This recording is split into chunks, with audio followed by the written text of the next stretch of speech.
Oh my god, betapa kagetnya Noi saat mengetahui si Bebek merupakan sosok Kuyang. Sayang baru menyadari jika dirinya dikutuk. Kuyang pun kaget saat melihat Noi mengetahui yang sebenarnya. Saya pun mulai menangis dan meratapi nasib buruk yang ia alami. Di keesokan harinya, Nai pun pergi ke tempat pemuka agama di desa itu. Ia pun berkonsultasi terkait Sai yang ternyata merupakan sosok Kuyang. Namun menurut si biksu, jika Kuyang itu tidak dibunuh, ia harus terus memberi makan Kuyang agar nafsu makan makhluk itu tidak semakin brutal dan meneror warga. Mendengar hal itu, Nai pun kebingungan antara melaporkan hal itu kepada warga atau ia merahasiakannya dan memberi makan Kuyang tersebut. Singkat waktu, malam pun kembali poek. Terlihat saya memperkuat kunci jendela dengan mengikatnya dengan seutas tali. Hal itu saya lakukan untuk mencegah dirinya keluar saat menjadi kuyang.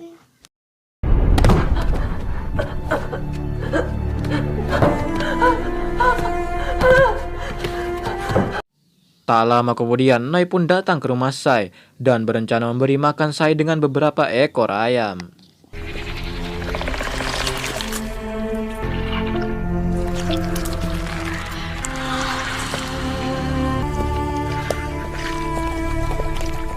Dan benar saja, kuyang itu pun mulai memangsa ayam yang Noi bawa.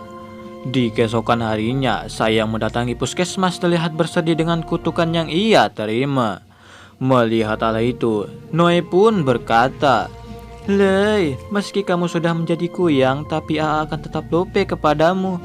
Rupanya kegulengan wajah saya telah membutakan segalanya.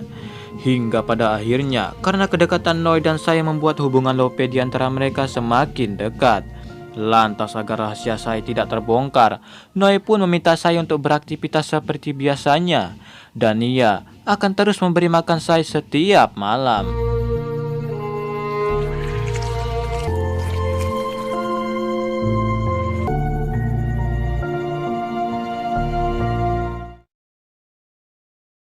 Singkat cerita, 1 bulan berlalu. Tim Demit Slayer pun mulai kebingungan karena kuyang buruan mereka tidak menampakkan diri sampai sekarang. Dan di saat bersamaan, Noi akhirnya menemukan sebuah buku jadul yang berisi cara menyembuhkan kutukan kuyang. Dan setelah membaca beberapa buku, Noi pun akhirnya menemukan sebuah tumbuhan yang katanya bisa menyembuhkan kutukan tersebut. Lantas ia pun berusaha untuk menemukan tanaman obat itu agar saya bisa disembuhkan. Di keesokan harinya, Noi pun menemani saya yang sedang sibuk merawat seorang bocil. Hingga saat Jared datang, Noi yang pemalu pun pergi karena takut dicie-ciein. Lalu Jared yang melihat saya kelelahan langsung memberikannya segelas jus jengkol yang ia bawa.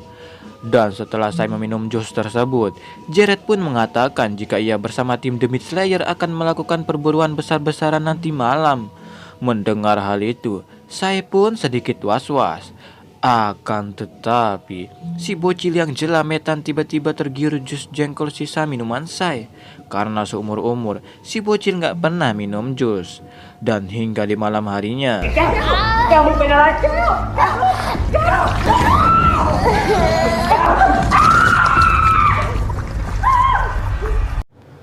ternyata si bocil kini sudah berubah menjadi kuyang akibat meminum sisa jus milik saya.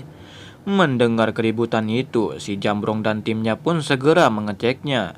Dan saat melihat kuyang di bawah dipan, si Jambrong pun memancing kuyang tersebut dengan cicak.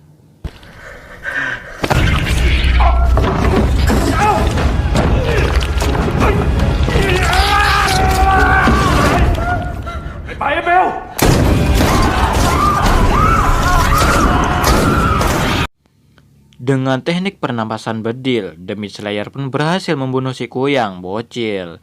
Dan orang tua si bocil pun pingsan saat melihat anaknya modar di tangan sekuat The Meat Slayer.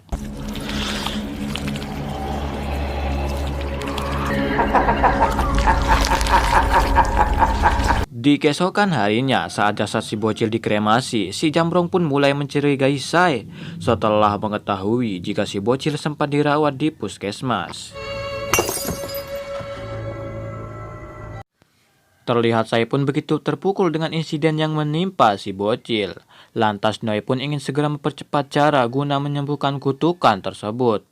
Lalu saya pun mengajak Noi untuk pergi menuju rumah angker di hutan.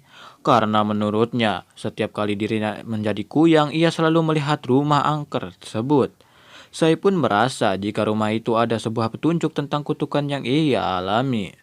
Namun sialnya saat mereka pergi, si Jamprong bersama timnya melihat saya pergi bersama Noi.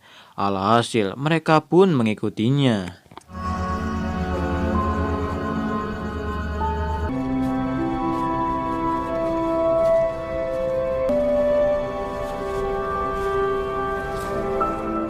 Ternyata tanaman obat yang mereka cari berada di tempat tersebut.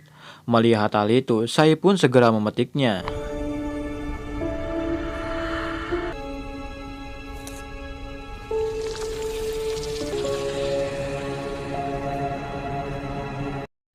Ternyata memang benar, buah dari tanaman itu mampu menunda efek perubahan pada diri saya. Lantas Noi pun segera membantu saya untuk mengumpulkan buah tersebut. Melihat kebaikan Noi, hasrat gabrutnya pun bangkit. Dan saya pun langsung menukarkan jigongnya kepada Noi. Tanpa mereka tahu, Jared bersama timnya melihat perbuatan mesum yang mereka lakukan. Dalam padas dada yang mulai membara, Jared pun berkata, "Tangkurak."